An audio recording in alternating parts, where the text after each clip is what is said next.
So that's where I think the conversation gets interesting about like passive income. And that, depending on which circle you're in, either is the special sauce, or it's like, it's the evil of all evils, right? It's not real.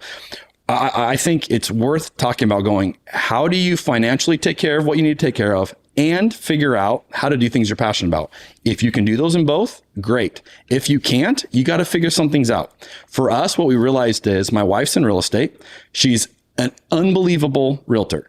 Yes, I am very biased. I also get to see the product that she's bringing home, the fruits. Yes. It's a lot of fruit. She does really, really good. And she has, carried our family in this season, which has allowed us to do some of these things. And so we've realized, like, long term, what are ways that we can leverage some of our strengths and put us in a financial spot where then we can do things like Communion Wine Co., the podcast that I'm not bringing income off of those things. So we realized short-term rentals, it's like, I can manage stuff. I can build, all the systems on the back end. I can interact with people like that. And let me tell you, compared to running a church, running a short-term rental business is a walk in the park. I mean, like the easiest thing ever, right? Like, I don't get all the things I had to deal with. Don't deal with it running this. So we ended up buying our first in Oregon, Oregon wine country, a place we fell in love with. And we're like, look, that's a destination for a lot of people. It's also somewhere we want to be. So let's find some of these houses in places where we want to be. And so now, in addition to that being an income asset for us, our family spends multiple months out of the year in Oregon wine country, and it doesn't cost us a thing to go and do that because other people pay for that. So that's been incredible. And then we actually bought that a year ago at the end of the summer, and then took us a few months. The city we're in has a lot of complicated hoops you have to jump through.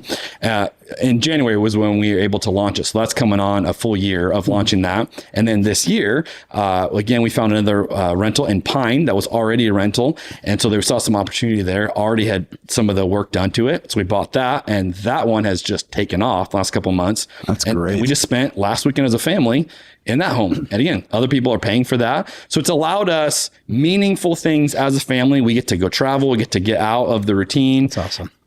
It makes it very... You're closing me, Jeremy. Yeah. And Jay, in 3 easy steps, I can... I feel like I'm like listening to the Carlson Sheets. You said you were going to write a book on this, right? Yeah. Well, this is what I'm learning and realizing. It's not easy. And I don't want to make it sound like, well, anybody can do it. Yeah. You have to have resources. You have to have... There's a number of things you got to have in place. But it's one of those, and I think a lot of people entertain the thought, and then it's just like, that's probably too scary or too unknown, or it's a lot. Yeah, or it is a lot. And again, the setup is the hardest part, because when you go from, you got to buy a property, you got to get there, you got to figure out all, and then all the licensing, all the setup. That part is hard, especially the first time you're doing it.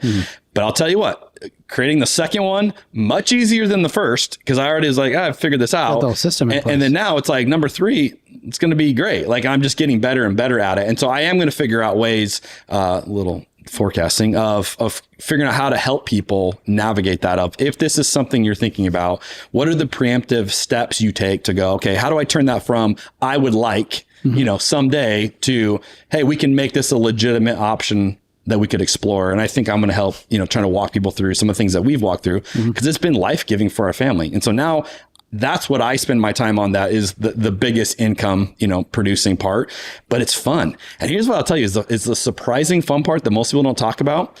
So, it's all automated to the whole system, everything. So the only things I'm really engaging with people in is if there's a problem or if they have a question that's not already covered. But here's what are there a lot of problems? No. So you're managing. You don't have a management company. So I do it. Yeah. I originally was going to hire, and I had another friend of mine who has done this, and he said, dude, you've got to do it yourself. And literally swayed me. And it was one of the greatest things. And he took me under his wing and taught me a bunch. He's also a realtor. Okay. He had figured this out, and it was just incredible. And so he's the one that was like, no, you got to run it. So I run it myself. But here's what I've realized. All these interactions with the people, they're planning out their vacation. They're in a great mood. It's like people like planning a Disney trip. Like, you're usually in a good mood when you're thinking about that. Now, again, there's logistics of like, this is expensive and all that. But like, most of the time they're like, hey, what's the coffee situation? You know, we're trying to bring the right beans, you know, it's like that kind of stuff. And I'm like, oh, you're going to have fun. This is great. And one of the things that we offer at both of our rentals is we give them a voucher of how they can go get a local bottle of wine down the street we have two different places. So then I get the receipts of whenever someone has cashed that in, and it like literally brings me joy every time. Cause I'm like, oh, they just went and got a bottle of wine. They're having a great day. So cool. And it's like vicariously, I get to like celebrate these people who are like, they're having a great time. And most interactions like, oh, we love this. This is incredible. This is so fun. And it's like, you get to vicariously live through that. How do you deal with like, okay, something broke at the property and you're trying to manage that from a distance? How do you do that? You have to have incredible teams. So this is a huge part of the system. So this is like boots on the ground. Yep. And you have to have the right people. And we spend a lot of time vetting, interviewing, figuring out, you know. So are these other agents then in the area that can help? So it depends. So we have quite the team in Oregon. It's run by a realtor who kind of wasn't like I don't think like a full-time realtor. She was doing a few things. And so she was cleaning houses kind of like as one of the side things. She doesn't even clean the house anymore. She started cleaning. Now she has other people that she hires out to do it, but she just runs it for us. And she's my point person and she's incredible. Okay. And so if something breaks or something, you know, she's the person solving it with me. And so you have to have people on the ground for sure, because you know, unless it's down the street from you, you can't solve that problem quickly. Right. So you have to rely on. So this has always been one of the things in my mind that I've always been kind of apprehensive about owning any kind of an out of state or out of area, you know, rental property. Yeah. But, and again, I don't want to minimize it. It is a challenge you have to solve. You have to figure it out, but it can be done. And once you get the right team, it's incredible. And so again, like one of the worst problems. This is real talk. Okay. One of the worst problems we've had recently is a cleaner. We had a 1 day in between two bookings. So they cleaned it and then they went back the next day just to like bring some things to the house. And our cleaner noticed that the heat was off, like wasn't working. And it was like 50 degrees. No, it was like 48 degrees in the house. Okay. And this is Oregon in the winter. Yeah. It's cold. Yeah. And she's like, oh no, this is bad. So she contacts in the point person literally is texting me. I'm at Disneyland. Okay. Having the time of my life. A whole family's there. And I get this text. The house is at 48 degrees. But here's what she texts with it. I'm on the phone. I'm going to get someone here as soon as I can. Just want to let you know. Now I had a check-in. By the time she brought me in, I think I had a check-in later that day. So it's like the next day she's working on this.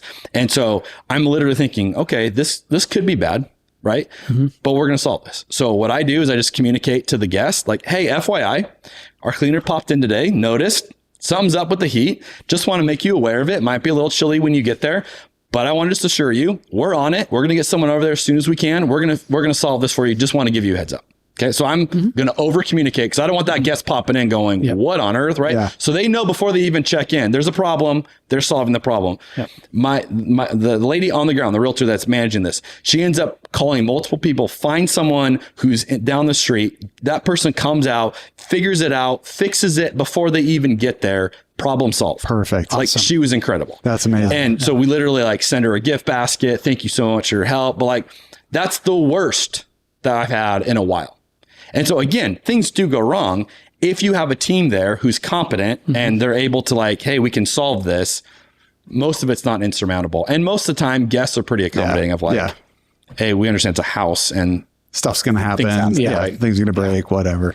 And most of the time, how you solve the problem speaks more to them than the problem itself. Like oftentimes I win people over when something goes wrong. Like one time we ran out of coffee filters. Now we didn't do anything wrong. We had coffee filters in the house. They just ran out they didn't stock enough. So the guest literally just reached out and said, hey, FYI, there's no more coffee filters. Now, as a host, I can figure out, all right, what's my reaction there? I'm like, I'm going to win this person over with this conversation. So I get on Instacart.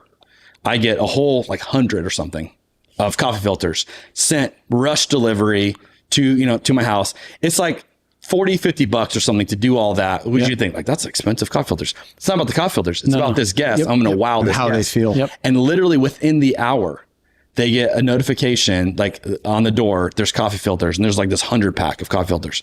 And literally the guest is like, I can't believe you got me coffee filters like 20 minutes later. And in the review, I get a 5-star review. In the review, she talks about this problem.